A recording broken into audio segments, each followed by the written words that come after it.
Our next speaker, Professor Mbelani, has created also structured online environment, and he's in the Faculty of Education. So welcome, Prof. I hope you can hear us. Yes, hello. Thank you, Chair. Okay, thank you, Prof. I can hear you. Yes. Can you hear me? Yes, yes. I'm trying to upload on my side. I don't know if... Yeah. Okay, so you can try to share now, Prof.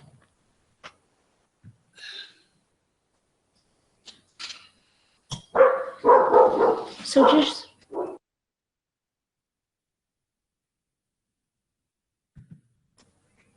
You can go ahead and share, Prof. Okay. There we go, it's coming up now. Okay, we can see. Does it show?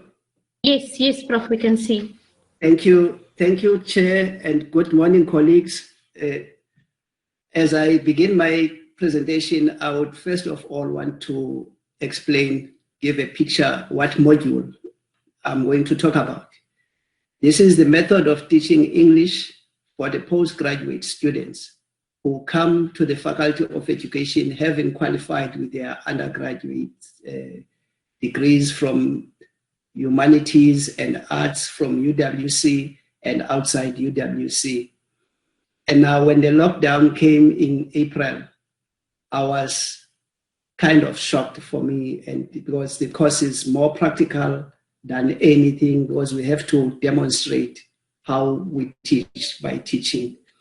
But what I would like to do in this presentation is to share with you how curiosity, creativity, willingness to learn from others and to teach others subverted the COVID-19 from locking down the academic project within the MTH for 12. So by way of introduction, I would like to start off by indicating that we started teaching in room S25, where a day before I created 13 groups with chairs, 5 to 6 chairs per group for the students to come and sit. In that way, I manually grouped them, and from there, I transferred information to the Canva where I selected them. But I told them that as the terms go, we will cut down on the number of students. Like in the second term, they joined for themselves, and the number of students went down to 4 and 5, and the number of groups to 16. As you see on the right-hand side of the slide, I have got the names for all my groups, and I've also given topics on the other side, so that I'll talk with them before they go and join, say in a week's time, before they go and join, so that they can negotiate. Like this you are seeing is for the third term, where I had 21 groups. From there, I would also want to share with you how I created a safe space for students to learn and interact in those joinable groups. So one thing that would happen is that at first I would initiate, design a task, give it to them via WhatsApp, via a Canva, and emails. And from there, each group will focus on that task, which involves analyzing text. And in some instances, they also have to design their own text and mainly to prepare learning activities.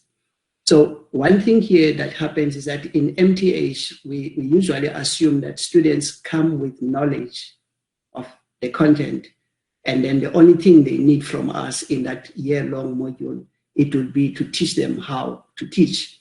But my approach with them is to start with the content and then go to the how you teach, because there are usually some gaps in that area. So identifying the ZPD is also very important. We rely on a lot of provision for feedback, and individually there's a reflection, which is also a high cognitive skill as well.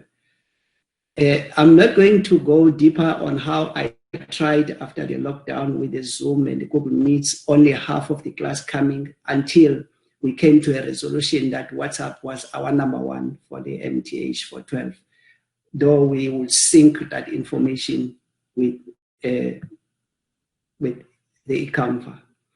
This is a practical example that I'm going to show you.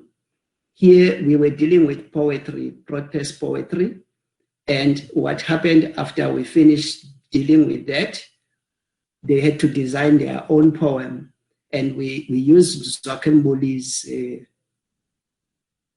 protest poems, and the YouTube is there, and thereafter the students were requested to write their own poem.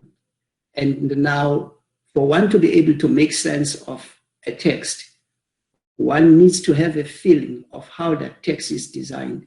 So when they start writing poems on their own, it becomes easier for them to make sense of how the other poets design their poems. So there's this repetitive wording in the poem Sisbaya Sinyanyisa, which is they are disgusting, and then they had to model their poems and have a repetitive wording that emulates that. So this was also in line with the COVID-19, which was a current issue, and things that were not going right. And in the briefing, it was said they must find something that excites them or that bothers them. And we remember that time the South African National Defence Force and other activities that were happening in there. And they had to think of the images which they were to write about in bringing the poem together. And some of them, they came with this poem, which was an interesting thing for me. And what I did, this was posted on WhatsApp for people to share their understanding and to identify all the elements that were there, which was an interesting activity on the WhatsApp. I'm going to leave that one.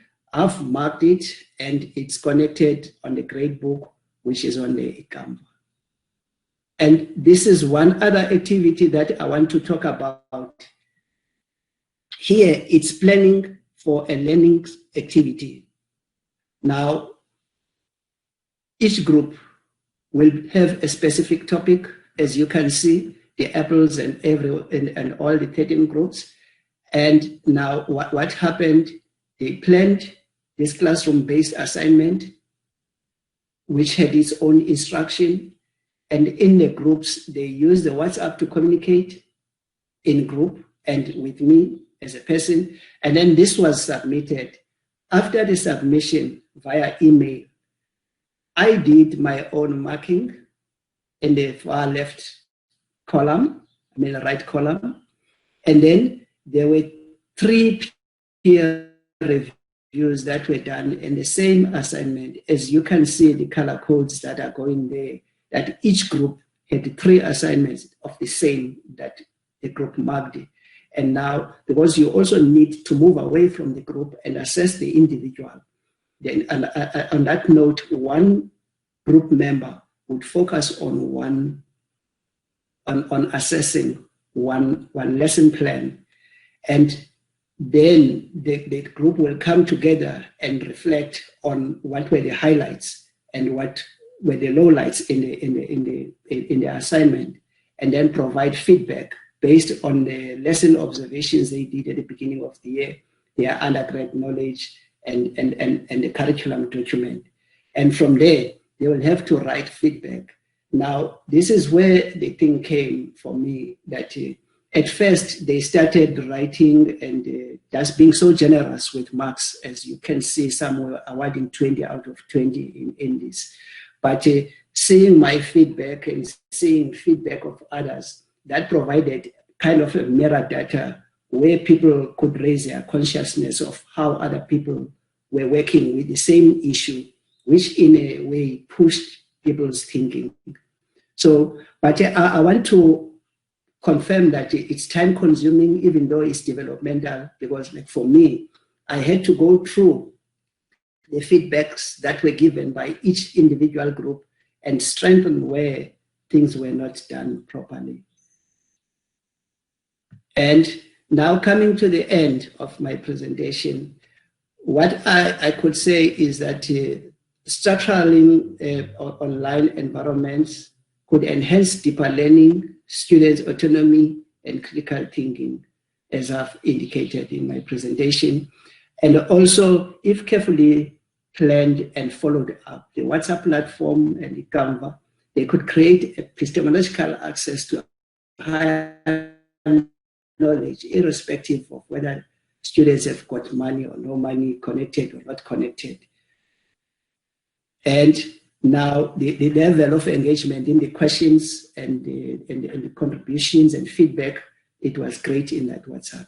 Again, that group activities should foreground the individual assessment, feedback, and reflection, as I indicated, that even though you work with groups, but still you accommodate the individual. And now I would also like to thank specific people in the department, language. Like for me, I didn't know how to sync my cell phone with the laptop. Colleagues assisted me on that one.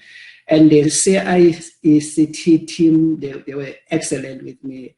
I can remember a few, one guy, Farid, if I'm asking him, I'm sorry to mention you, Farid, if I'm asking him a question and it's something he had never thought of it before, he would go on, he's thinking that time, and I'll feel excited that I'm making him think.